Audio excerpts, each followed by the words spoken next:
Here's the sequence that I use to stretch my hip joint. Because you have a front, side, and back of your hip joint, a lot of people forget to do all parts of it when they're warming up, and a lot of us have one section of the joint that's tighter than the rest. So I'll show you the whole sequence.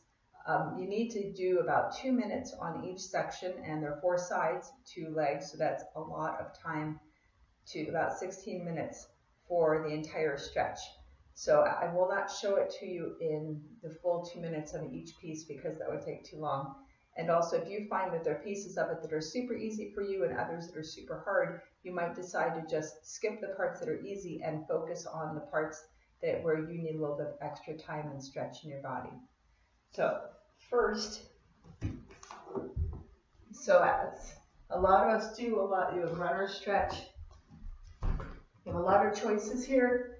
What I tell people is whatever gets the front of your hip joint stretched is your best point. You want to have your knee and your ankle in a straight line, but you could lean forward.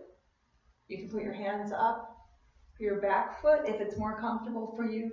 Take your knee off the floor or to rest it on the floor. All of those are correct. The main thing is you want to lift in your core and get a good stretch through here.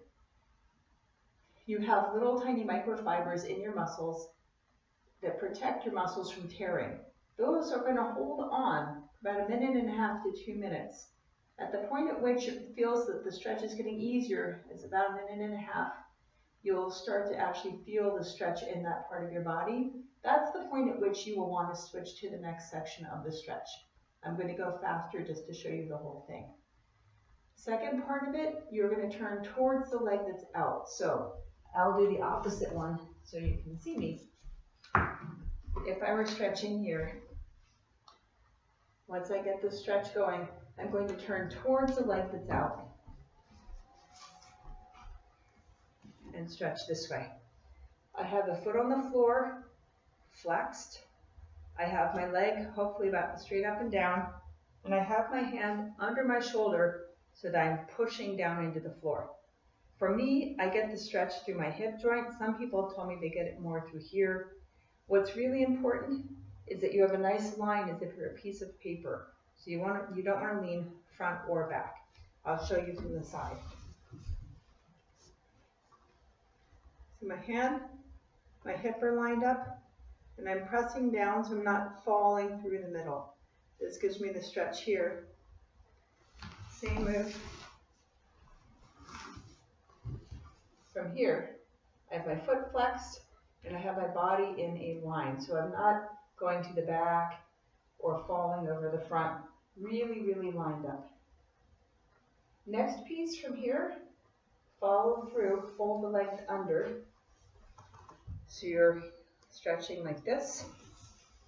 What you're stretching here are your QLs, your quadratus lumborum, so lower back. For some people, they feel the stretch more through the bottom of the hip and some more through here. Straight back, lifted belly, so you don't want to lean over and you don't want to slump backwards. Even if you have to be straight up and down, this is better.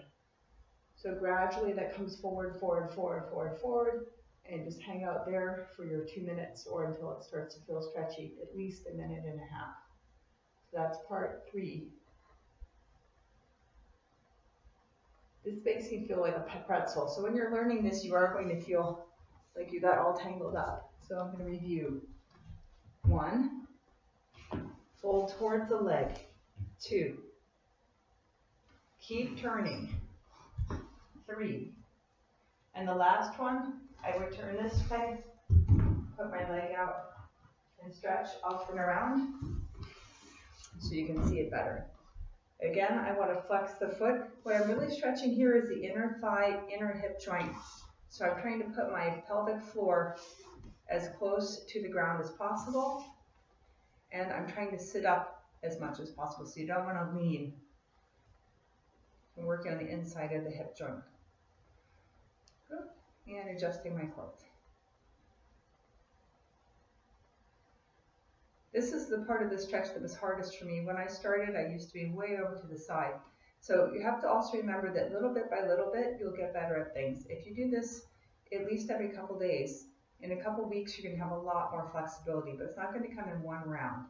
I know most of you know that, but just keep working on things. Do it once a day, once every other day. It is a long stretch. So if you're having trouble with your hip joints, this is a good thing to work on a regular basis. It's also something useful to do before you do a lot of work on pivots, ochos, turns, so that your hips are really warmed up. So I'm going to show you the whole thing all the way through again without showing all the different sides. Let's see, I did this leg. I'm going to do this one. And it's okay if you get lost in the middle for a while. That's why I sort of call this the pretzel. So you have psoas. Once this is stretched, turn towards the leg. Again, 1.5 to 2 minutes at each section. I'm just running it through for you. Continue around. Stretch. And continue around. Stretch the inside. 4 pieces, 2 legs.